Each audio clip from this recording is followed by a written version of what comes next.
नालंदा विश्वविद्यालय पर 3 बार आक्रमण हुआ था, परंतु सबसे विनाशकारी हमला 1193 में हुआ था। बख्तियार खिलजी के द्वारा यह हमला किया गया था। परिणाम स्वरूप सबसे प्राचीन नालंदा विश्वविद्यालय जलकर नष्ट कर दिया गया था।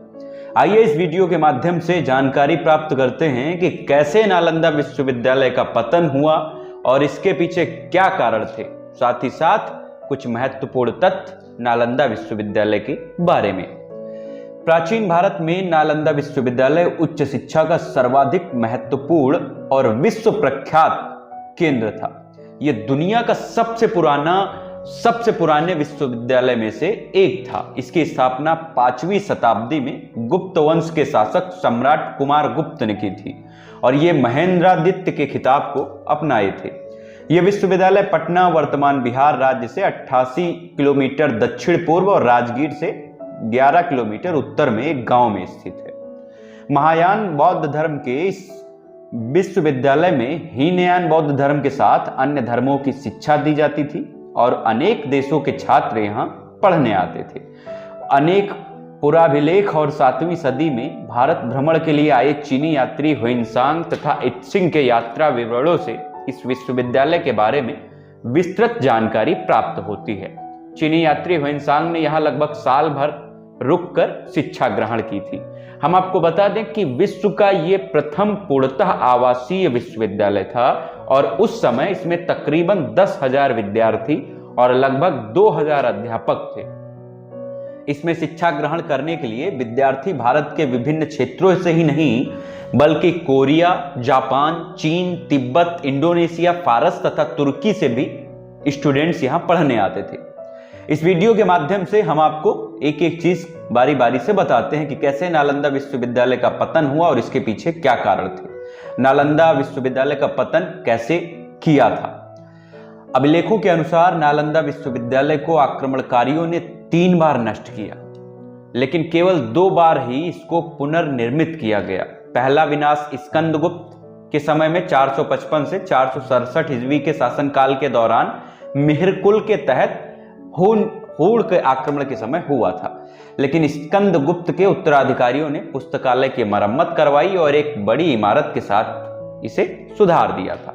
दूसरा विनाश 7वीं शताब्दी की शुरुआत में गौदास ने किया था। इस बार बौद्ध राजा हर्षवर्धन 606 से 648 ईस्वी ने विश्वविद्यालय की मरम्मत करवा दी थी।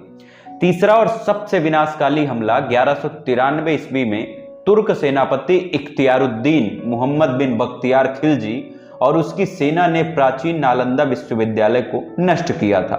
ऐसा माना जाता है कि धार्मिक ग्रंथों के जलने के कारण भारत में एक बड़े धर्म के रूप में उभरते हुए बौद्ध धर्म को सैकड़ों वर्षों तक ये झटका लगा था और तब से लेकर अब तक ये पूर्ण रूप से इन घटनाओं से नहीं उबर पाए। आइए अब देखते हैं कि आखिर बख्तियार खिलजी ने नालंदा विश्वविद्यालय को ही नष्ट आखिर क्यों किया था। उस समय बख्तियार खिलजी ने उत्तर भारत में बौद्ध द्वारा शासित कुछ क्षेत्रों पर कब्जा कर लिया था और एक बार वो काफी बीमार पड़ा। उसने अपने हकीमों से काफी इलाज करवाया मगर वो ठीक ना हो सका और मरणासन की स्थिति में पहुंच गया था। तभी किसी ने उसको सलाह दी कि वो नालंदा विश्वविद्यालय के आयुर्वेद विभाग के प्रमुख आचार्य राहुल श्रीभद्र को दिखाए और इलाज करवाए, परंतु खिलजी इसके लिए तैयार नहीं हुआ। उसे अपने हकीमों पर ज्यादा भरोसा था। वो मानने को तैयार ही नहीं था कि भारतीय वैद्य उसके हकीमों से ज्यादा ज्ञान रखते हैं या उनके हकीमों से ज्यादा काबिल है। लेकिन अपनी जान बचाने के लिए उसको नालंदा विश्वविद्यालय के आयुर्वेद विभाग के प्रमुख आचार्य राहुल श्रीभद्र को बुलवाना पड़ा। फिर बख्तियार खिलजी ने वैद्यराज के सामने एक अजीब सी शर्त रखी और कहा कि मैं उनके द्वारा दी गई किसी भी प्रकार की दवा नहीं खाऊंगा, बिना दवा के वो उसको ठीक करें। वैद्यराज ने सोचकर उसकी शर्त मान ली और कुछ दिनों के बाद वो खिलजी के पास एक कुरान लेकर पहुंचे और कहा कि इस कुरान की पृष्ठ संख्या इतने से इतने तक पढ़ लीजिए, ठीक हो जाओगे। बख्तियार खिलजी ने वैद्यराज के बताए अनुसार कुरान को पढ़ा और ठीक हो गया। ऐसा कहा जाता है कि राहुल श्रीभद्र ने कुरान के कुछ पन्नों पर एक दवा का लेप लगा दिया था। वो थूक के साथ उन पन्नों को पढ़ता गया और ठीक होता चला गया। खिलजी इस तथ्य से परेशान रहने लगा कि एक भारतीय विद्वान और शिक्षक को उनके हकीमों से ज्यादा ज्ञान था, फिर भी उस देश से ज्ञान, बौद्ध धर्म और आयुर्वेद की जड़ों को नष्ट करने का फैसला इसी के चलते किया। परिणाम स्वरूप खिलजी ने नालंदा की महान पुस्तकालय में आग लगा दी और लगभग 9 मिलियन पांडुलिपियों को जलाकर राख में तब्दील कर दिया। ऐसा कहा जाता है कि नालंदा विश्वविद्यालय में इतनी किताबें थी कि वो 3 महीने तक जलती रही थी, उसकी आग धधकती रही थी। इसके बाद खिलजी के आदेश पर तुर्की आक्रमणकारियों ने नालंदा के हजारों धार्मिक विद्वानों और भिक्षुओं की भी हत्या कर दी। तबाकत-ए-नासिरी, ये फारसी में लिखा गया है, इतिहासकार मिन्हाजुद्दीन सिराज द्वारा रचित ये पुस्तक है, जिसमें बताया गया है कि मोहम्मद गौरी की भारत विजय तथा तुर्की सल्तनत के आरंभिक इतिहास की लगभग 1260 ईस्वी तक की जानकारी इस किताब से मिलती है। मिन्हाज ने अपनी इस कृति को गुलाम वंश के शासक नसीरुद्दीन महमूद को समर्पित किया था। उस समय मिन्हाज दिल्ली का मुख्य काजी हुआ करता था। इस पुस्तक में मिन्हाजुद्दीन सिराज ने नालंदा विश्वविद्यालय के बारे में भी बताने की कोशिश की है। खिलजी और उसकी तुर्की सेना ने हजारों भिक्षुओं और विद्वानों को जलाकर मार दिया, क्योंकि वो नहीं चाहते थे कि बौद्ध धर्म का विस्तार हो। वो इस्लाम धर्म का प्रचार प्रसार करना चाहता था।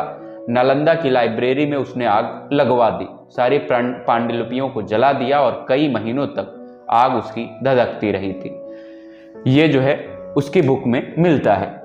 नालंदा शब्द संस्कृत के 3 शब्द से मिला है, ना प्लस आलम प्लस दा से बना है। इसका अर्थ ज्ञान रूपी उपहार पर कोई प्रतिबंध ना रखना से। नालंदा की लाइब्रेरी में तकरीबन 90 लाख पांडुलिपियों और हजारों किताबें रखी हुई थी उस समय। नालंदा विश्वविद्यालय को दूसरे सबसे प्राचीन विश्वविद्यालय में से माना जाता था। नालंदा विश्वविद्यालय का इतिहास चीन के ह्वेनसांग और इत्सिंग ने खोजा था। ये दोनों 7वीं शताब्दी में भारत आए थे। इन्होंने दुनिया का सबसे बड़ा विश्वविद्यालय भी नालंदा विश्वविद्यालय को बताया था। इस विश्वविद्यालय में चयन मेरिट के आधार पर होता था। मतलब आज जो यूनिवर्सिटी में रूल्स लागू होते हैं, ये नालंदा विश्वविद्यालय में थे और निःशुल्क शिक्षा दी जाती थी। इस विश्वविद्यालय को बनाने का उद्देश्य ध्यान और आध्यात्म के लिए स्थान को बनाने से था। और ऐसा कहा जाता है कि गौतम बुद्ध खुद कई बार यहाँ आए और रुके भी थे। नालंदा विश्वविद्यालय की लाइब्रेरी 9 मंजिल की थी। इसके 3 भाग थे, रत्नरंजक, रत्नोदध और रत्नसागर। क्या आप जानते हैं कि इसमें धर्मगूंज नाम की लाइब्रेरी भी हुआ करती थी। इस विश्वविद्यालय में हर्षवर्धन, धर्मपाल, वसुबंध, धर्मकीर्ति, आयुर्वेद, नागार्जुन आदि कई अन्य विद्वानों ने इसी विश्वविद्यालय से पढ़ाई की थी। उस समय यहाँ literature, astrology, psychology, law, astronomy, science, warfare, इतिहास, मैथ्स, आर्किटेक्चर, भाषा विज्ञान, इकोनॉमिक्स, मेडिसिन आदि कई विषय पढ़ाए जाते थे। सबसे खास बात इस विश्वविद्यालय की ये थी कि कोई भी फैसला सबकी सहमति से लिया जाता था, यानी अध्यापकों के साथ छात्र भी अपनी राय देते थे। यहाँ पर लोकतांत्रिक प्रणाली थी। नालंदा विश्वविद्यालय के अवशेष 1.5 लाख वर्ग फीट में मिले। ऐसा माना जाता है कि ये इस विश्वविद्यालय का सिर्फ 10% हिस्सा ही है। अर्थात ऐसा कहना गलत नहीं होगा कि नालंदा विश्वविद्यालय दुनिया का दूसरा सबसे प्राचीन विश्वविद्यालय है, जिसे इख्तियारुद्दीन मोहम्मद बिन बख्तियार खिलजी ने नष्ट कर दिया था। तो ये थी कुछ जानकारी नालंदा विश्वविद्यालय से जुड़ी। ये जानकारी आपको कैसी लगी कमेंट बॉक्स के जरिए बताना बिल्कुल ना भूलें। और अगर आपके मन में कोई ऐसी ही स्टोरी है जो आप जानना चाहते हैं हमारे वीडियो के माध्यम से, तो आप हमें कमेंट बॉक्स के जरिए बता सकते हैं। एक चीज़ कहना चाहूँगा आप सभी से कि अगर अभी तक आपने हमारे YouTube चैनल को सब्सक्राइब नहीं किया है तो कृपया हमारे चैनल को सब्सक्राइब कर लें, लाइक करें और ज़्यादा से ज़्यादा शेयर करें। इसी के साथ स्वस्थ रहें, मस्त रहें। Thank you.